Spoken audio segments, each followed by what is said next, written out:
क्या election commission ने constitutional morality compromise करके भारतीय नागरिकों के अधिकारों का हनन होने दिया है?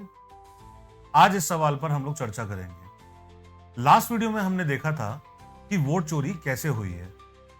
हमने ये भी समझा था कि कॉन्स्टिट्यूशनल मॉरालिटी क्या है और प्रैक्टिकल एग्जाम्पल्स के थ्रू ये समझा था कि किस तरह से हर जेन्युइन वोटर का वोट चोरी होता है। जिन लोगों ने नहीं देखा है वो लोग ऊपर आई बटन पे क्लिक करके देख सकते हैं।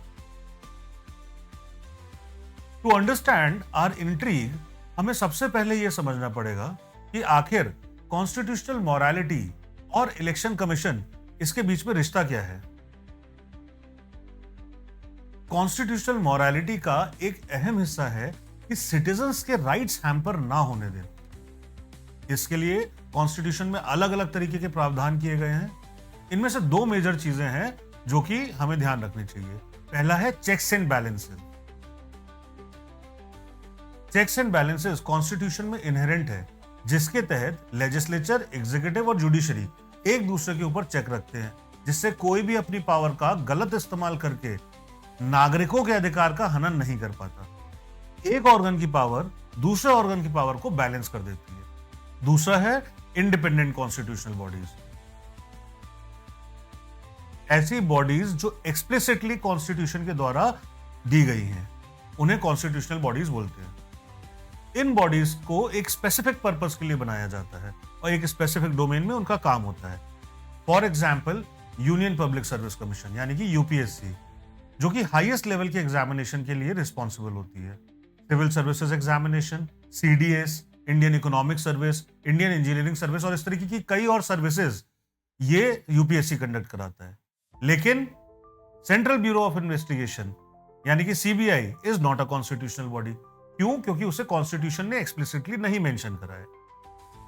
इसी तरीके से कॉन्स्टिट्यूशन ने एक और बॉडी दी है आर्टिकल 324 के अंदर। उसका नाम है इलेक्शन कमीशन ऑफ इंडिया, जिसका काम है देश के नागरिकों को जो यूनिवर्सल एडल्ट फ्रेंचाइजी का राइट मिला है आर्टिकल 326 के तहत, उसकी हिफाजत करना। लास्ट वीडियो में भी हमने देखा था कि यूनिवर्सल एडल्ट फ्रेंचाइजी डेमोक्रेसी का बेडरॉक प्रिंसिपल है।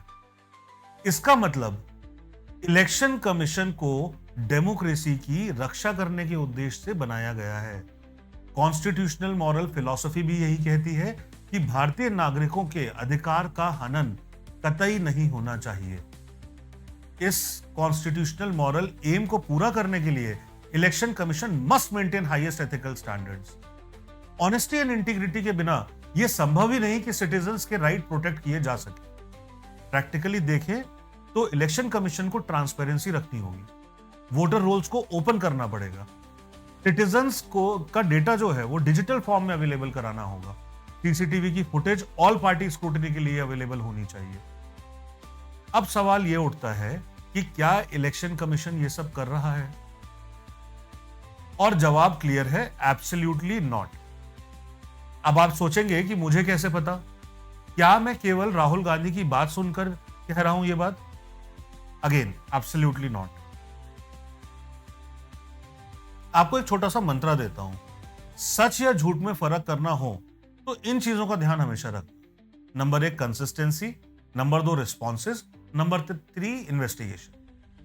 कंसिस्टेंसी ये बताता है कि जो कहा गया है और जो किया गया है वो सेम है या नहीं है। रिस्पॉन्सेज ये बताएंगे कि एलिगेशंस की सच्चाई की डेप्थ क्या है, और इन्वेस्टिगेशन झूठ की पोल खोलेगा। इलेक्शन कमीशन के केस में देखते हैं। यहां कंसिस्टेंसी हमें देखनी है कॉन्स्टिट्यूशनल एथिकल प्रिंसिपल्स और इलेक्शन कमीशन ने जो किया है उसके बीच में। इलेक्शन कमीशन के responses, for example, CCTV footage इसलिए नहीं देते हैं क्योंकि अपनी बहू बेटियों की फोटो लीक ना हो जाए। इस तरीके के कमजोर और वाहियात रिस्पॉन्सेज का पूरी सिचुएशन आपको समझाते हैं। इन्वेस्टिगेशन के मामले में इन्वेस्टिगेशन आप खुद भी कर सकते हो। खोल लो ये इलेक्शन कमीशन की वेबसाइट और देख लो कि डिजिटल डेटा अवेलेबल है या नहीं है। अब ओवरऑल इन तीनों में ही कोहेरेंस है, जिसका मतलब इन बातों का सच होना लगभग तय है। नहीं तो देख लेना आगे। वैसे भी कहते हैं ना, हाथ कंगन को आरसी किया, पढ़े लिखे को फारसी किया।